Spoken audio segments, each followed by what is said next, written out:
Diana here. Welcome to Sew Learn Create. I'm glad you joined us today. And if you like this type of content, be sure you click that subscribe button. We're trying to reach 10,000 subscribers. That's our next big goal.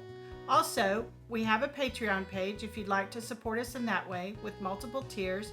And on my Etsy shop, I have sewing kits for a lot of the tutorials that are here on the channel. For today's project, we're going to be making a cord keeper. You can make these in different sizes for all types of cords. This one's like for a charging cord, and it's pretty simple. It makes a great gift for people of all ages. So let's get started. For today's project, the cord keeper, you're going to need the following supplies. You're going to need some fabric, and that fabric needs to be 2.5 by 4.5 inches cut size.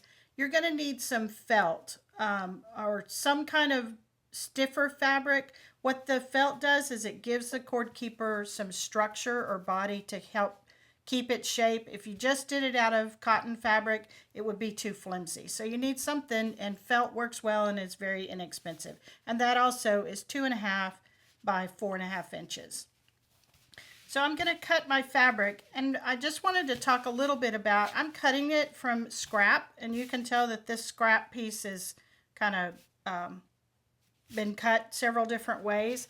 So you just want to remember to conserve your fabric, and you always want to cut as close to the edge as possible for the project that you're doing to conserve all the rest of your fabric. And also when you're cutting, I typically, when I draw around a pattern, I use a pencil, but on darker fabrics you might need a chalk pencil, and they come in different colors.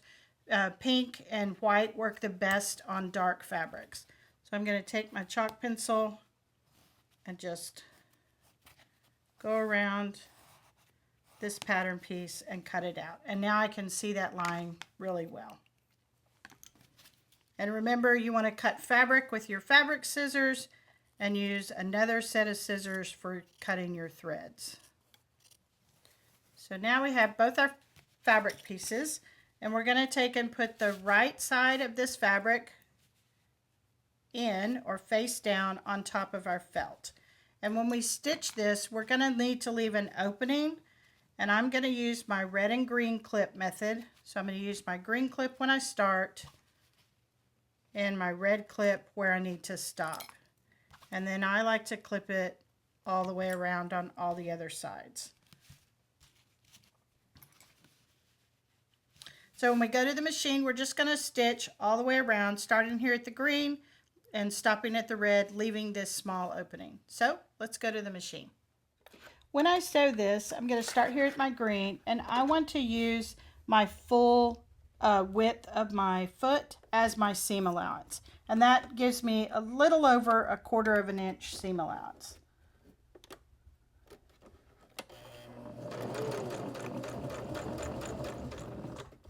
And when I get to my corner, I want to leave my needle down, lift my presser foot, rotate my project, and then continue on. And that keeps everything nice and lined up.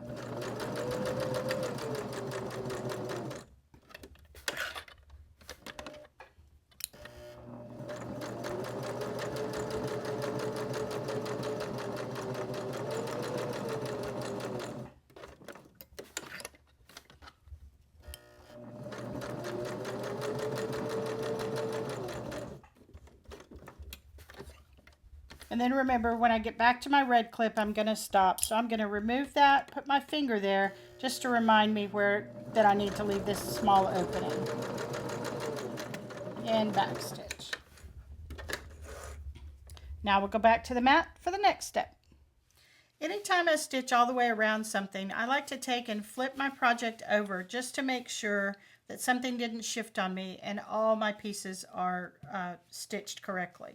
Then before we turn this right side out, we want to cut across these corners diagonally to reduce that bulk, but we don't want to cut anywhere close to our stitching. So here's my stitching here, and then I've cut diagonally. So I've got a little bit of space there. You just don't want to cut your stitching, because if you do, then you have to restitch it to close that opening. So we're going to do that on all 4 corners. And then we're going to use this small opening to turn it right side out.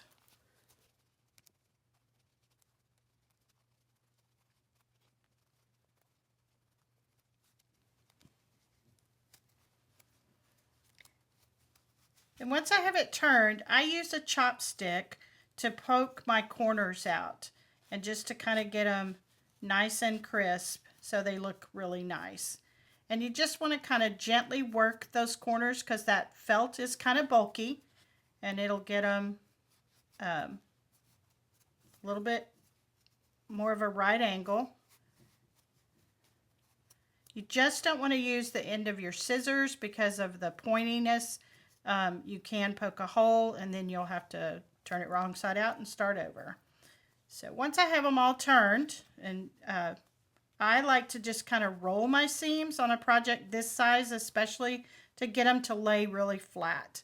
Then before I press it, I want to make sure that that top fabric and the felt turn in, so that when I iron it, those are turned in, and when we top stitch it to close that opening, that makes a really nice finished look.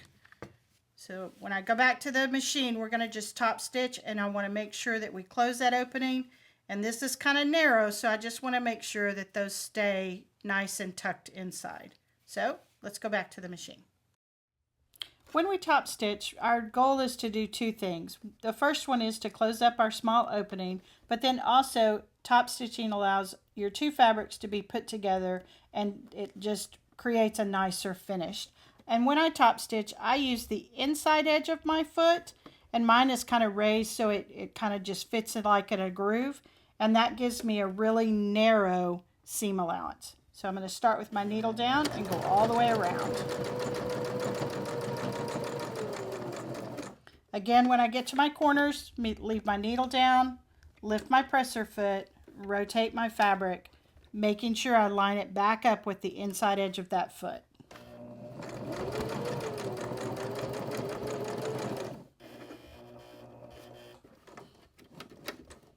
You are going through a lot of bulk in the corners, so sometimes you have to hand crank that to get it to work correctly.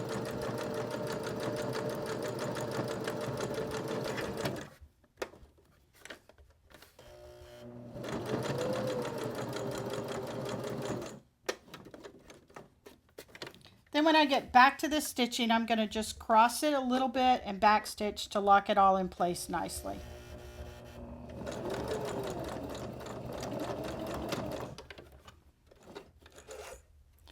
Now we'll go back to the mat and add our snap. After I finish stitching my project, I like to iron it just one more time, and that just helps everything lay flat and easier to work with. So the last thing we're going to do is we're going to add our snap so that it's our closure for our cord keeper. And I'm using a plastic snap cam set. I got this one off of Amazon, and it comes with all the tools you need. If you don't want to use a plastic snap, I've got a video that tells you how to do a sew-on snap, and I'll put a link for that in the description.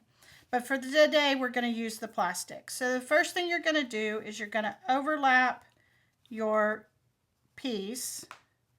I'm going to see which direction I like. And you're just overlapping just a little bit, just big enough to make your snap fit.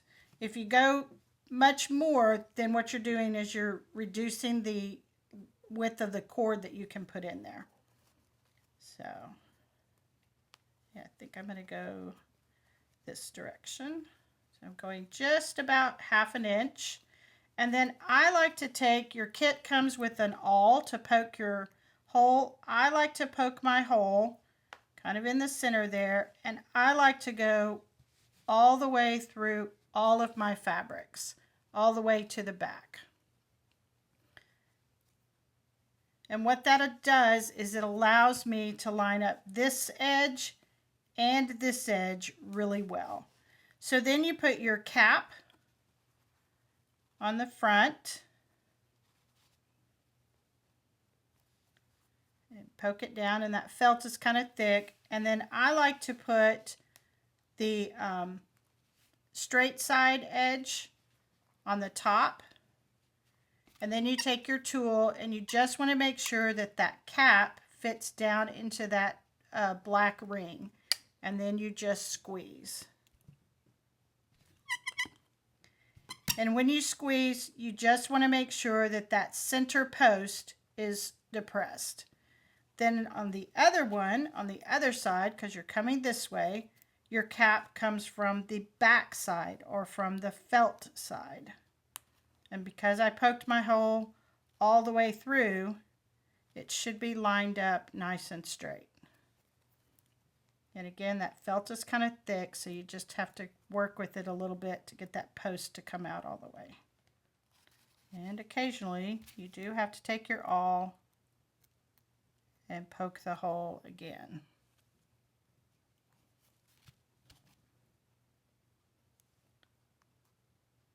There we go. And you can kind of feel it when it fits down in that snap. Then you take the rounded edge and put it on the top. And before I squeeze this one, I always like to wrap it and make sure that I've got things going the right direction. Again, you put the cap seated in that black ring and squeeze. And then you want to check your snap to make sure it closes. And it works well. So we're going to take it, wrap it around our cord, snap it in place, and our project is complete. I hope you liked today's project, the Cord Keeper. And if you haven't done so, please hit that subscribe button and help us reach 10,000 subscribers. So, see you in the next one.